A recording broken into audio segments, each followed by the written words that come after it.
मेरे मदर 2006 में एक्सपायर हो गए थे। She was suffering from cancer. उससे पहले मैं लाइफ़ को बहुत लाइटली लेती थी। मुझे लगता था कि हर चीज़ मतलब जो बहुत ईज़िली लेती थी कि सब कुछ ऐसे किसी हमारे साथ कभी कुछ गलत नहीं हो सकता। मैंने कभी सोचा नहीं था कि लाइफ़ इतनी क्रूअल भी हो सकती है। तो उसके बाद मेरे बच्चे छोटे थे, तो मेरे को उनको टेक केयर भी करना था। तो I was daily fighting an emotional battle. मेरे को ऐसा लगता था कि अब देयर इज़ नोबडी जो मेरी हेल्प कर सकता है लाइफ में, मैं बिल्कुल अकेली हूँ। मेरे को स्टमक में प्रॉब्लम होती थी, मैं स्टमक के डॉक्टर्स के पास जाती थी, कभी मेरे को माइग्रेन होता था। तो मैंने मेरे ख्याल से अभी तक अगर हम 20 इयर्स कहें तो 20 इयर्स में मैंने 25 टाइम्स अल्ट्रासाउंड कराया था, क्योंकि मेरे दिमाग में एक डर बैठ गया था कि कुछ भी लाइफ में हो सकता है कभी भी। बहुत फ़ियर आ गया था, मैं बहुत डरती थी। जैसे घर से बाहर निकलती थी, कोई मेरे 3-4 डॉग्स भी दिखते थे, मैं डर जाती थी। बहुत ज़्यादा डरपोक बन गई थी। हर टाइम मेरे को पैनिक अटैक्स होते थे, मैं रोती रहती थी, मेरा बीपी एकदम हाई हो जाता था। इमीडिएटली डॉक्टर्स हम लोग ये ईसीजी कराने जाते थे। बहुत ख़राब मेरी हेल्थ हो गई थी उस टाइम।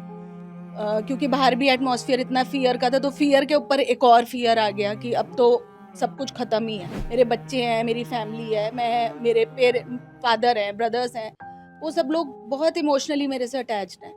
तो मेरे को लगता था कि अगर मैं अपने आप को कुछ कर लेती हूँ या मेरे को कुछ हो जाता है, तो मैं इन सब के लिए कितना मुश्किल हो जाएगा।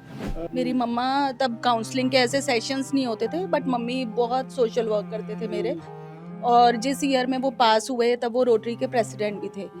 तो she was very socially active, but जब तक वो थे तब तक मुझे पता ही नहीं था कि ये दुनिया क्या है। फिर मैंने देखना शुरू किया, मैं लोगों को ये जो बस स्टैंड के पास या रेलवे लाइन्स में या ये हमारे ब्रिज के ऊपर जो लोग सो रहे होते थे, उनको मैं कंबल बाँट के आती थी, कभी रजाइयाँ दे दी, कभी लोई दे दी।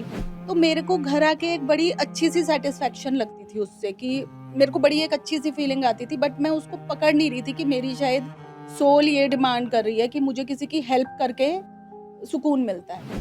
तो जब कहते हैं ना, जब तुम्हारे को कोई रास्ता नहीं दिखता तब तुम दूसरे इंसान की हेल्प करने लग जाओ, वो वहाँ पर जाके जो सुकून मिलता है ना, मेरे हिसाब से और किसी जगह नहीं मिलता। क्योंकि मैं किट्टीज़, पार्टीज़ सब कुछ करके देख लिया मैंने लाइफ़ में। जो मेरा ग्रैटिट्यूड जो मेरा ग्रुप है, उसको मैंने अब लास्ट ईयर मैंने उसको प्रॉपर एक ऑर्गेनाइज़ेशन में कन्वर्ट कर लिया है। Soon it is going to be registered. Sneh welfare organisation, जिसमें हम लोग we are group of around 30-40 people.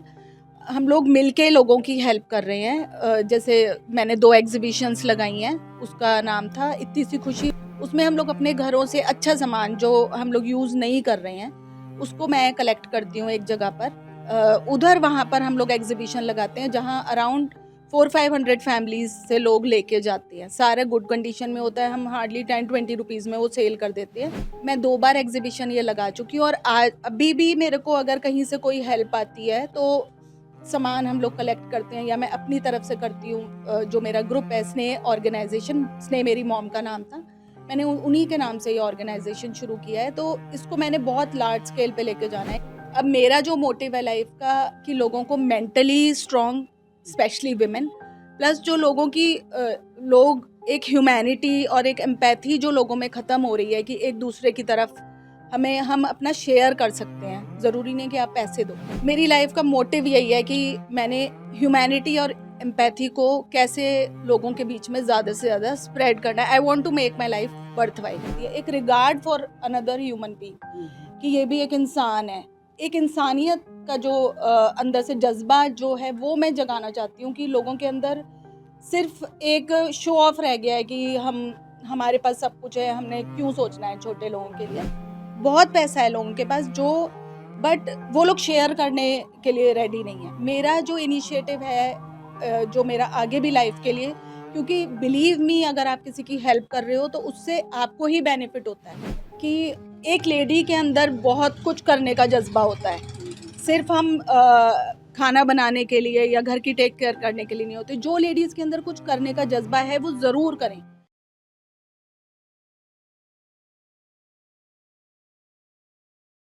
ਸਤਿ ਸ਼੍ਰੀ ਅਕਾਲ ਜੀ। ਤੁਸੀਂ ਦੇਖ ਰਹੇ ਹੋ ਚਰਚਾ ਟੀਵੀ। ਮੈਂ ਬੀ ਮਨਜੀਤ। ਇਮੋਸ਼ਨਲੀ ਇਨਸਾਨ ਆਪਣੇ ਨਾਲ ਇੰਨਾ ਕੁ ਅਟੈਚ ਹੋ ਜਾਂਦਾ ਹੈ, ਜਦੋਂ ਉਹ ਇਨਸਾਨ ਉਹਨੂੰ ਛੱਡ ਕੇ ਚਲਾ ਜਾਂਦਾ ਹੈ ਤੇ ਉਹਦੇ ਵਾਸਤੇ ਦੁਨੀਆ ਇੱਕਦਮ ਹਨੇਰਾ ਹੀ ਜਾਪਦੀ ਹੈ। ਉਸਨੂੰ ਕੁਝ ਵੀ ਸੁੱਧ-ਬੁੱਧ ਨਹੀਂ ਰਹਿੰਦੀ ਕਿ ਉਹ ਕੀ ਕਰੇ ਔਰ ਕੀ ਨਾ ਕਰੇ ਅਤੇ ਉਸਨੂੰ ਉਹਨਾਂ ਹਾਲਾਤਾਂ ਵਿੱਚੋਂ ਜਾਂ ਤਾਂ ਉਹਨੂੰ ਆਪ ਨੂੰ ਕੱਢਣਾ ਪੈਂਦਾ ਹੈ ਜਾਂ ਕੋਈ ਉਹਦਾ ਆਪਣਾ ਆ ਕੇ ਉਸਦਾ ਹੱਥ ਫੜਦਾ ਹੈ।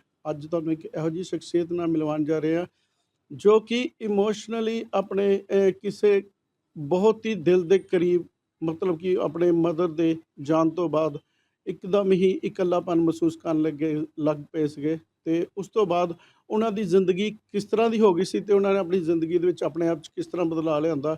ਗੱਲ ਕਰਦੇ ਹਾਂ ਕੀਰਤੀ ਗਰੋਵਰ ਜੀ ਨਾਲ। ਸਤਿ ਸ਼੍ਰੀ ਅਕਾਲ ਕੀਰਤੀ ਜੀ। ਸਤਿ ਸ਼੍ਰੀ ਅਕਾਲ ਜੀ। ਕੀਰਤੀ ਜੀ, ਜਿਸ ਤਰ੍ਹਾਂ ਕਿ ਹਰ ਇਨਸਾਨ ਦੀ ਲਾਈਫ ਦੇ ਵਿੱਚ ਕੁਛ ਇਹੋ ਜਿਹਾ ਮੂਮੈਂਟ ਆਉਂਦਾ ਹੈ ਕਿ ਉਹਦੇ ਆਪਣੇ ਦੇ ਜਾਣ ਤੋਂ ਬਾਅਦ ਉਹ ਇੱਕ ਕਿਸਮ ਦਾ ਇਕੱਲਾ ਮਹਿਸੂਸ ਕਰਨ ਲੱਗ ਪੈਂਦਾ ਹੈ ਅਤੇ ਤੁਹਾਡੇ ਬਾਰੇ ਵੀ ਜਿਸ ਤਰ੍ਹਾਂ ਸਾਨੂੰ ਪਤਾ ਲੱਗਾ ਕਿ ਤੁਸੀਂ ਵੀ ਇਹੋ ਜਿਹੇ ਇੱਕ ਮਾਹੌਲ ਦੇ ਵਿੱਚੋਂ ਲੰਘ ਕੇ ਆਏ ਹੋ, ਉਹਦਾ ਕੀ ਕਾਰਨ ਸੀਗਾ, ਕਿਹੜੀ ਇਹੋ ਜਿਹੀ ਵਜ੍ਹਾ ਹੋ ਗਈ ਜਿਹਦੀ ਵਜ੍ਹਾ ਨਾਲ ਤੁਸੀਂ ਬਹੁਤ ਟਾਈਮ ਇੱਕ ਡਿਪਰੈਸ਼ਨ ਦੇ ਵਿੱਚ ਰਹੇ, ਸਿਰਫ ਆਪਣੇ ਆਪ ਨੂੰ ਉਹਨਾਂ ਚੀਜ਼ਾਂ ਦੇ ਵਿੱਚੋਂ ਬਾਹਰ ਕੱਢਣ ਨੂੰ ਤੁਹਾਨੂੰ ਇੰਨਾ ਟਾਈਮ ਲੱਗ ਗਿਆ?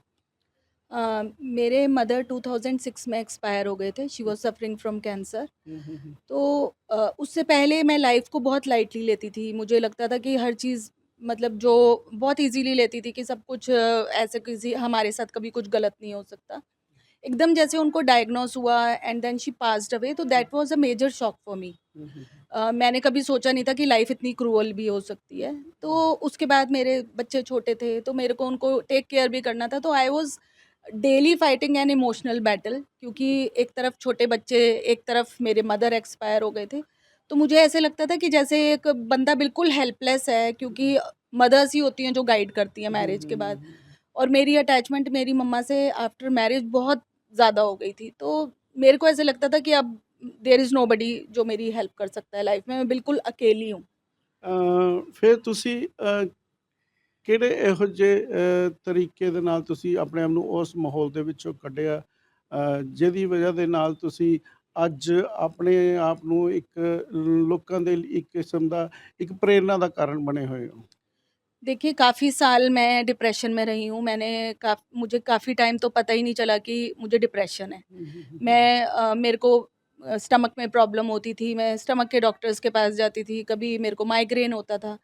तो मेरे ख़्याल से अभी तक अगर हम 20 इयर्स कहें तो 20 इयर्स में मैंने 25 टाइम्स अल्ट्रासाउंड कराया था, क्योंकि मेरे दिमाग में एक डर बैठ गया था कि कुछ भी लाइफ में हो सकता है, कभी भी।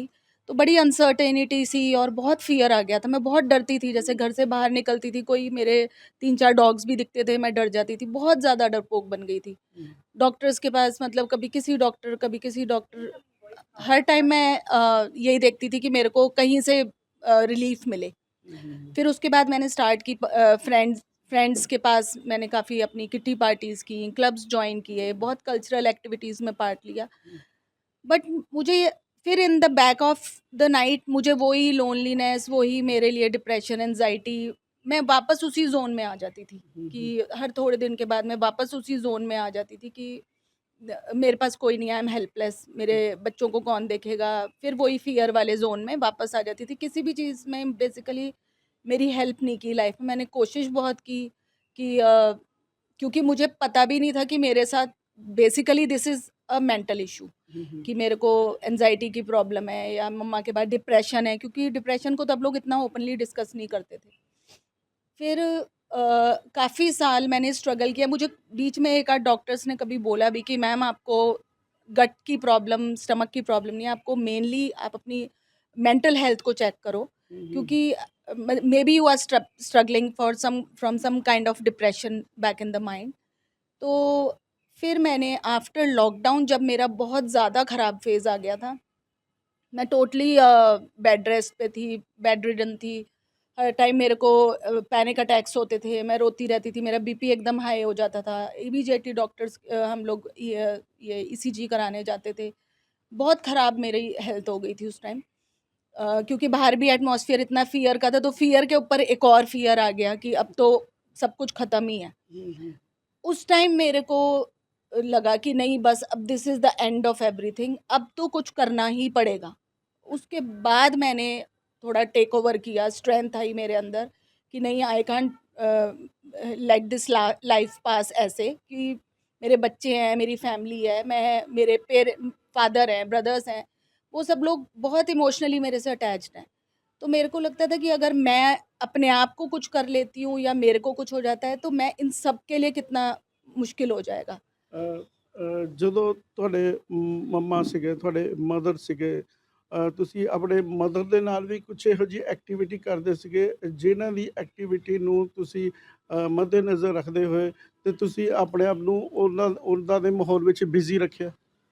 नहीं, मम्मी जब थे तब mummy was a very good counsellor. मेरी हुँ, मम्मा तब काउंसलिंग के ऐसे सेशंस नहीं होते थे, बट हुँ, मम्मी बहुत सोशल वर्क करते थे मेरे। हुँ, और जिस ईयर में वो पास हुए तब वो रोटरी के प्रेसिडेंट भी थे। हुँ, तो she was very socially active, but जब तक वो थे तब तक मुझे पता ही नहीं था कि ये दुनिया क्या है। मुझे हुँ, पता ही नहीं था कि कुछ सीरियसनेस भी होती है, क्योंकि उनकी शैडो के अंदर आई वाज़ वेरी सेफ।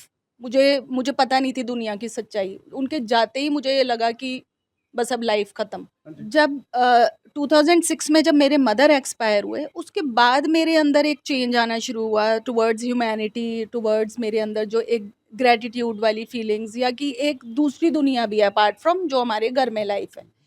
फिर मैंने देखना शुरू किया, मैं लोगों को ये जो बस स्टैंड के पास या रेलवे लाइंस में या ये हमारे ब्रिज के ऊपर जो लोग सो रहे होते थे, उनको मैं कंबल बाँट के आती थी, कभी रज़ाइयाँ दे दी, कभी लोई दे दी।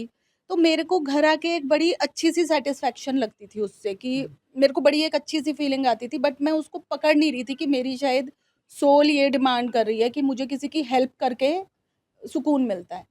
तो वो मैंने मतलब ये 2006 से मैं कंटिन्यूअसली कर रही थी। बाय चांस 2012 में मुझे जीत फाउंडेशन के जो प्रेसिडेंट हैं सुखविंदर मैम, वो मिले कहीं पर।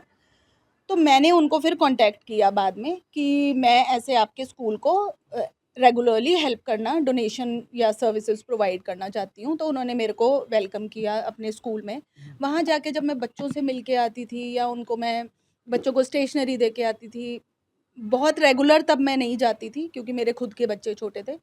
बट वहाँ से जब मैं कनेक्ट हुई 2013 से, जब से मैं उनसे कनेक्ट हुई, उसके बाद से मैं एवरी मंथ आप देख लो 2013 से आज तक मैं उनसे कनेक्टेड हूँ। उनके बच्चों की स्टेशनरी, टीचर्स की सैलरी, हुँ। वो मैं रेगुलर दे रही हूँ। और वो दे के मुझे ऐसे नहीं है कि मेरे पास कुछ बहुत एक्स्ट्रा है तो मैं दे रही हूँ, बट वो मैं शायद उनसे मैं बहुत अपनी दिल की शांति, पीस बदले में ले भी रही हूँ। मुझे उससे बहुत सुकून मिलता है करके। ਇਟ ਮੀਨਸ ਕਿ ਤੁਸੀਂ ਆਪਣੇ ਆਪ ਨੂੰ ਬਿਜ਼ੀ ਰੱਖਣ ਦੇ ਲਈ ਤੁਸੀਂ ਇਸ ਤਰ੍ਹਾਂ ਦੀਆਂ ਐਕਟੀਵਿਟੀਜ਼ ਦੇ ਵਿੱਚ बिज़ी ਲੋਕਾਂ ਦੀ ਭਲਾਈ रखने के लिए ਲਈ नहीं। ਆਪਣੀ ਆਪਣੀ ਜਾਂ ਕਹਿ ये ਸਕਦੇ ਆਪਣੇ हाँ, ਮਨ ਨੂੰ ਸ਼ਾਂਤ ये ਕਰਨ ਦੇ मतलब ਲਈ। मेरे को इससे मेरे को मेंटली बहुत सुकून, पीस मिलता है। ये मैं हुँ, अपने आप को बिज़ी करने के लिए देखिए बहुत जगह है करने के लिए, कि हम किट्टीज़ चले जाते हैं, लोग पार्टीज़ करते हैं, सब कुछ। बट मेरी को जो लग रहा है मेरी लाइफ़ की जो जर्नी है, शुड बी लाइक दिस कि अगर हमारी मेरी तरह अगर कोई सिचुएशन में कभी आता है, तो जब कहते हैं ना जब तुम्हारे को कोई रास्ता नहीं दिखता तब तुम दूसरे इंसान की हेल्प करने लग जाओ, वो वहाँ पर जाके जो सुकून मिलता है ना, मेरे हिसाब से और किसी जगह नहीं मिलता। क्योंकि मैं किट्टीज़, पार्टीज़ सब कुछ करके देख लिया मैंने लाइफ़ में। हुँ, हुँ। लेकिन जो सुकून हम एक दूसरे इंसान की हेल्प करके हमें मिलता है, वो कहीं भी नहीं मिलता। तो मेरी लाइफ़ का मोटिव भी ये है कि जो मैंने सहा, जो मेरे को किसी उस टाइम मेरे को समझ नहीं आ रही थी, अगर उस टाइम कोई होता जो समझता, तो शायद मैंने 10-15 साल ऐसे एंग्ज़ायटी, डिप्रेशन में नहीं काटे होते। बट क्योंकि मुझे समझ आ गया, आई वाज़ अवेयर, मैंने अपने आप को हेल्प की, अपने ट्रीटमेंट भी खुद ही मैंने इनिशिएट किया। सब कुछ वो मैं शेयर करना चाहती हूँ लोगों के साथ, मेनली लेडीज़ के साथ, जो लोग एक घर की रिस्पॉन्सिबिलिटी तो लेती हैं बट वो अपनी रिस्पॉन्सिबिलिटी नहीं लेती हैं। ਜਿਸ ਤਰ੍ਹਾਂ ਕਿ ਅਸੀਂ ਤੁਹਾਡੀਆਂ ਟਰੋਫੀਜ਼ ਦੇਖ ਰਹੇ ਹਾਂ, ਤੁਹਾਨੂੰ ਕਈ ਜਗ੍ਹਾ ਤੇ ਓਨਰ ਵੀ ਕੀਤਾ ਗਿਆ ਹੈ। ਇਹ ਟਰੋਫੀਜ਼ ਔਰ ਜਿਹੜਾ ਓਨਰ ਕੀਤਾ ਹੈ, ਇਹ ਕਿਸ ਰਿਲੇਟਡ ਤੁਹਾਨੂੰ ਕੀਤਾ ਗਿਆ ਹੈ? मेरे को मेनली फॉर विमेन एम्पावरमेंट हुँ, और फॉर माई सोशल वर्क, जो हुँ, मैं मैसेज देती हूँ हुँ, रेगुलरली अपना, मेरी वीडियोज़ से या जो भी मैं काम करती हूँ, हुँ। उसके उस पे मेरे को काफ़ी जगह ऑनर किया गया है। एक पुरस्कार मिला है राष्ट्रीय प्रतिभा पुरस्कार। वो क्या है? वो वो कैसे आपको मिला वो? मेरे को एक्चुअली मैं काफ़ी सालों से एक फ़ेसबुक पे मैंने पेज बना रखा था, यू आर वर्थ इट। हुँ, हुँ, वो विमेन एम्पावरमेंट के लिए था। तो हुँ, वो लोग वहाँ से वो लोग कनेक्ट हुए हुए थे मेरे से काफ़ी सालों से। फिर उसके बाद वो लोग रेगुलरली मेरी जर्नी वॉच कर रहे थे। तो उन्होंने मेरे को लास्ट ईयर कांटेक्ट किया कि मैम ऐसे हम लोग कुछ लोगों की मतलब अराउंड 7,000 नॉमिनीज़ थे। उसमें से वो हमने सिलेक्ट किए हैं, तो आप सिलेक्ट हुए हो। उसमें से हमने कुछ लोगों को अवार्ड देना है। तो उन्होंने फिर मेरा इंटरव्यू लिया, सारी मेरी लाइफ जर्नी के बारे में पूछा, तो दे कॉल्ड मी अप और उन्होंने 170 लोगों को दिया, तो वन ऑफ देम वाज़ मी। ਹੁਣ ਜਿਹੜੀ ਤੁਸੀਂ ਐਨਜੀਓ ਹੈਗੀ ਆ, ਤੁਹਾਡੀ ਇੱਕ ਗ੍ਰੈਟੀਟਿਊਡ ਐਨਜੀਓ ਹੈਗੀ ਆ, ਉਹਦੇ 'ਚ ਤੁਸੀਂ ਕੀ ਮੇਨ ਕੰਮ ਕਰ ਰਹੇ ਹੋ? जो मेरा ग्रैटिट्यूड जो मेरा ग्रुप है, उसको मैंने अब लास्ट ईयर मैंने उसको प्रॉपर एक ऑर्गेनाइजेशन में कन्वर्ट कर लिया है। Soon it is going to be registered Sneh welfare organisation, जिसमें हम लोग we are group of around 30-40 people. हम लोग मिलके लोगों की हेल्प कर रहे हैं। जैसे मैंने 2 एग्ज़िबिशंस लगाई हैं, उसका नाम था इत्ती सी खुशी लुधियाना में। जैसे आप देखते हो डेली एग्ज़िबिशंस लगी होती हैं, उसमें हम लोग अपने घरों से अच्छा सामान जो हम लोग यूज़ नहीं कर रहे हैं, उसको मैं कलेक्ट करती हूँ एक जगह पर। उधर वहाँ पर हम लोग एग्ज़िबिशन लगाते हैं, जहाँ अराउंड 400-500 फैमिलीज़ से लोग लेके जाते हैं। सारा गुड कंडीशन में होता है, हम हार्डली 10-20 रुपीज़ में वो सेल कर देते हैं। वो भी सेल भी इसलिए करते हैं जिससे कि उन लोगों को भी वैल्यू पता चले चीज़ों की। तो मैं 2 बार एग्ज़िबिशन ये लगा चुकी हूँ, और आज अभी भी मेरे को अगर कहीं से कोई हेल्प आती है, तो सामान हम लोग कलेक्ट करते हैं या मैं अपनी तरफ से करती हूँ। जो मेरा ग्रुप है स्नेह ऑर्गेनाइजेशन, स्नेह मेरी मॉम का नाम था, मैंने उन्हीं के नाम से ये ऑर्गेनाइजेशन शुरू किया है। तो इसको मैंने बहुत लार्ज स्केल पे लेके जाना है कि मतलब मेरे अंडर काफ़ी सारे एनजीओज़ हैं जिनको मैं हेल्प कर रही हूँ। पहले मैं जीत फाउंडेशन को कर रही थी, अब मैंने काफ़ी सारे एनजीओज़ हैं जो मेरे कॉन्टैक्ट में आ चुके हैं। जैसे साडा बुजुर्ग साडा मान एनजीओ है, इनको भी मैं काफ़ी लास्ट ईयर से हेल्प कर रही हूँ। तो अब मेरा जो मोटिव है लाइफ का कि लोगों को mentally strong, specially women, plus जो लोगों की लोग एक ह्यूमैनिटी और एक एम्पैथी जो लोगों में ख़त्म हो रही है कि एक दूसरे की तरफ हम अपना शेयर कर सकते हैं। ज़रूरी नहीं कि आप पैसे दो, जो आपके पास स्पेयर पड़ा है वो आप शेयर करोगे, तो वो जो आपके यहाँ वेस्ट है वो किसी के लिए बहुत ज़रूरी है।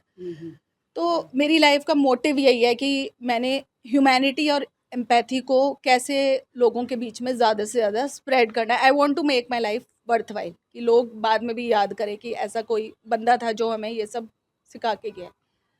ਜਾਂਦੇ ਜਾਂਦੇ ਸਾਡੇ ਦਰਸ਼ਕਾਂ ਨੂੰ ਕੀ ਮੈਸੇਜ ਦੇਣਾ ਚਾਹੋਗੇ, ਜਿਹਦੇ ਨਾਲ ਕਿ ਲੇਡੀਜ਼ ਤੁਹਾਡੇ ਵਾਂਗੂ ਇੱਕ ਕਿਸੇ ਹੋਰ ਦੇ ਲਈ, ਕਿਸੇ ਹੋਰ ਦੇ ਔਖੇ ਟਾਈਮ ਦੇ ਉੱਤੇ ਉਹਨਾਂ ਦੀ ਮਦਦ ਕਰਨ, ਔਰ ਉਹਨਾਂ ਨੂੰ ਵੀ ਇੱਕ ਸਕੂਨ ਮਹਿਸੂਸ ਹੋਵੇ।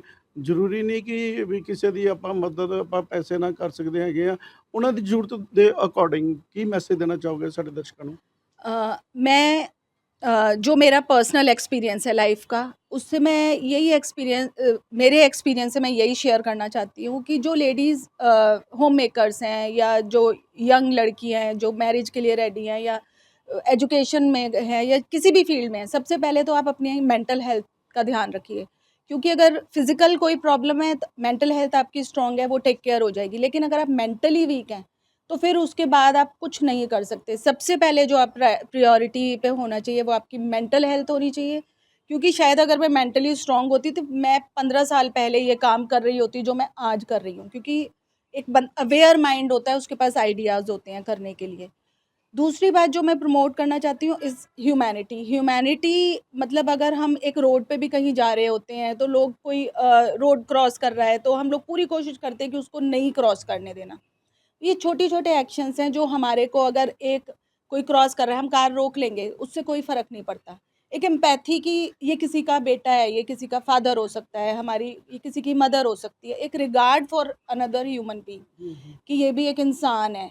एक इंसानियत का जो अंदर से जज़्बा जो है वो मैं जगाना चाहती हूँ कि लोगों के अंदर सिर्फ़ एक शो ऑफ रह गया है कि हमारे पास सब कुछ है, हमने क्यों सोचना है छोटे लोगों के लिए। बहुत पैसा है लोगों के पास, जो बट वो लोग शेयर करने के लिए रेडी नहीं है। मेरा जो इनिशिएटिव है जो मेरा आगे भी लाइफ के लिए, क्योंकि बिलीव मी अगर आप किसी की हेल्प कर रहे हो तो उससे आपको ही बेनिफिट होता है। वो जो एक सेटिस्फेक्शन से आप सोते हैं, जैसे मैं लड़कियों की शादी कराती हूँ, उस दिन मुझे बहुत अच्छी नींद आती है। मैं उनकी हेल्प करती हूँ, तो मेरे ख़्याल से फिर आपकी मेंटल हेल्थ के साथ अगर आप ह्यूमैनिटी भी रखोगे अंदर, तो वो एक डबल आपको बेनिफिट होगा। और जो लेडीज़ सिर्फ अपने आप को होम मेकर लेके घर में बैठी हैं, क्योंकि अभी हम नोटिस कर रहे हैं कि इंडिया में लेडीज़ से रिलेटेड डिजीज़ेज़ बढ़ती जा रही हैं, स्पेशली कैंसर। तो जैसे मैंने अपनी मॉम के केस में भी देखा था कि एक लेडी के अंदर बहुत कुछ करने का जज्बा होता है। सिर्फ हम खाना बनाने के लिए या घर की टेक केयर करने के लिए नहीं होते। जो लेडीज़ के अंदर कुछ करने का जज्बा है वो ज़रूर करें, क्योंकि अगर आप कोई भी फीलिंग को दबा के रखोगे बहुत टाइम तक तो वो बहुत एक बड़ी बीमारी के रूप में, इन द एंड वो एक डिसीज़ के रूप में बाहर आएगी ही आएगी। तो जो करना है करिए, अपनी हॉबीज़ को करिए, लोगों की हेल्प करिए, जो अपने से अंडर प्रिविलेज्ड लोग हैं, जिनके पास इतने सोर्सेज़ नहीं है, आप नॉलेज शेयर कीजिए अपनी पैसे मॉनेटरी हेल्प करना चाहते हैं, मॉनेटरी हेल्प कीजिए, सर्विसेज़ दीजिए, जो कुछ भी आप शेयर कर सकते हैं, क्योंकि थोड़ा पार्ट हमें सोसाइटी को लौटाना चाहिए। जो भी है हमारे पास उसमें से 20% आप ज़रूर सोसाइटी को गिव बैक कीजिए। ਤੁਹਾਡਾ ਬਹੁਤ ਬਹੁਤ ਸ਼ੁਕਰੀਆ ਕੀਰਤੀ ਜੀ, ਤੁਸੀਂ ਬਹੁਤ ਵਧੀਆ ਸਾਨੂੰ ਇੱਕ ਆਪਣੇ ਤੁਸੀਂ ਮੈਸੇਜ ਦਿੱਤਾ, ਸਾਡੇ ਦਰਸ਼ਕਾਂ ਨੂੰ ਮੈਸੇਜ ਦਿੱਤਾ। ਸੋ ਕੀਰਤੀ ਜੀ ਦਾ ਇਹੀ ਕਹਿਣਾ ਕਿ ਅਗਰ ਤੁਸੀਂ ਆਪਣੀ ਮੈਂਟਲੀ ਤੁਸੀਂ ਸਟਰੋਂਗ ਹੈਗੇ ਹੋ ਤਾਂ ਤੁਸੀਂ ਕਿਸੇ ਦੇ ਲਈ ਇੱਕ ਮੋਟੀਵੇਟ ਪਰਸਨ ਬਣ ਕੇ ਖੜੇ ਹੋ ਸਕਦੇ ਹੋ। ਤੁਹਾਡੇ ਤੋਂ ਕੋਈ ਵੀ ਪਰਸਨ ਇੱਕ ਚੰਗੀ ਸਿੱਖਿਆ ਲੈ ਕੇ ਆਪਣੇ ਆਪ ਨੂੰ ਸਮਾਜ ਦੇ ਵਿੱਚ ਦੂਜਿਆਂ ਦੀ ਭਲਾਈ ਲਈ ਲਗਾ ਸਕਦਾ ਹੈਗਾ। ਇਸ ਦੇ ਨਾਲ ਹੀ ਕੈਮਰਾ ਪਰਸਨ ਰੋਹਿਤ ਦੇ ਨਾਲ ਬੀ ਮਨਜੀਤ ਨੂੰ ਦਿਓ ਇਜਾਜ਼ਤ। ਸਤਿ ਸ਼੍ਰੀ ਅਕਾਲ।